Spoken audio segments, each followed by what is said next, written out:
கனியிட ஏறிய சுளையும் முற்றல் களையிட ஏறிய சாரும் பனிமலர் நல்கிய தேனும் காய்ச்சு பாகிட ஏறிய சுவையும் நனிப்பசு பொழியும் பாலும் தென்னை நல்கிடும் குளிரிள நீரும் இனியன என்பேன், எனினும் தமிழை என்னுயிர் என்பேன்.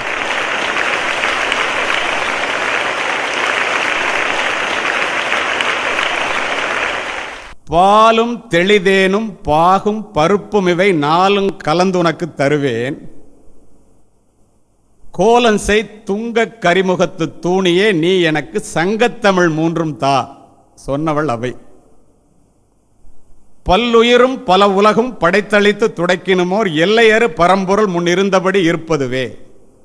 கன்னடமும் கலிதெலுங்கும் கவின் மலையாளமும் துளுவும் உன் உதிரத்து உதித்து எழுந்தே ஒன்றுபல ஆயிடினும் ஆரியம் போல் உலக வழக்கு அழிந்து ஒளிந்து சிதையானின் சீரிழமை திறமியந்து செயல்மறந்து வாழ்த்துதுமே. மனோன்மணியம் சுந்தரனார்.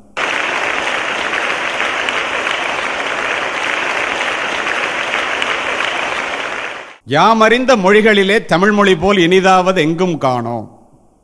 யாமறிந்த புலவரிலே கம்பனைப் போல் வள்ளுவனைப் போல் இளங்கோவைப் போல் பூமிதனில் யாங்கனுமே பிறந்ததில்லை. உண்மை வெறும் புகழ்ச்சி இல்லை, சேமமுற வேண்டுமெனில் தமிழ் முழக்கம் தெருவெல்லாம் செழிக்கச் செய்வீர். குருடர்களாய் செவிடர்களாய் ஊமையராய் வாழ்கின்றோம். தேமதுர தமிழோசை உலகமெல்லாம் பரவும் வகை செய்தல் வேண்டும். பாரதி. எங்கள் வாழ்வும் எங்கள் வளமும் மங்காத தமிழென்று சங்கே முழங்கு. தமிழுக்கும் அமுதென்று பேர், அந்த தமிழின்ப தமிழெங்கள் உயிருக்கு நேர். நீ நைந்தாயெனில் நைந்து போகும் என் வாழ்வும், நன்னிலை உனக்கென்றால் எனக்கும் தானே. பாரதிதாசன் அதோடு விட்டானா? 40 நாளுக்கு முன்னாடி சுவிட்சர்லாந்து போயிருந்தேன். ஐநா சபை கட்டடத்தை பார்க்கணுங்கிறதுக்காக என்னுடைய மனைவியும் நானும் போனோம். வியந்து போனேன் மாணவிகளே. யாதும் ஊரே யாவரும் கேளீர் என்று தமிழிலே ஐநாவிலே உள்ளே நுழையும் இடத்திலே எழுதி போட்டு வைத்திருக்கின்றனர்.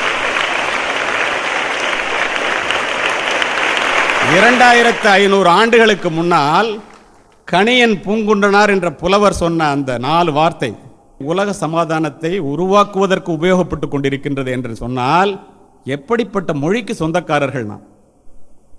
ஒன்றே குலம் ஒருவனே தேவன் திருமூலர். சுருங்கச் சொல்லி விளங்க வைப்பதிலே தமிழுக்கு இணையானது உலகில் வேறு எதுவும் இல்லை. ஏன் தெரியுமா? அம்மா என்று சொன்னார்களே, நான் அம்மாவை பற்றி பேசியதெல்லாம் சொன்னார்களே, அம்மா என்ற ஒரு வார்த்தையை எடுத்துக்கொள்ளுங்கள். எத்தனை பேருக்கு தெரியும் என்று எனக்கு தெரியவில்லை. அ என்பது உயிரெழுத்து, இம் என்பது மெய்யெழுத்து, மா என்பது உயிரும் மெய்யும் சேர்ந்தால் வருவது உயிர்மெய் எழுத்து.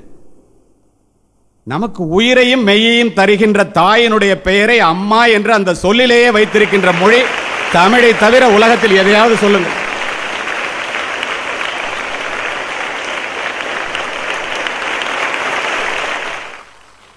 அதுதான் தமிழினுடைய பெருமை.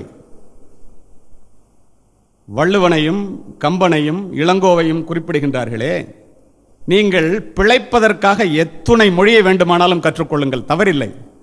வாழ்வதற்காக தயவு செய்து தமிழை தாய்மொழியை படியுங்கள். அனைத்து மொழிகளையும் நேசிப்போம், தாய்மொழியை மட்டும் சுவாசிப்போம். ஏனென்றால் அது நம்முடைய தாய்மொழி.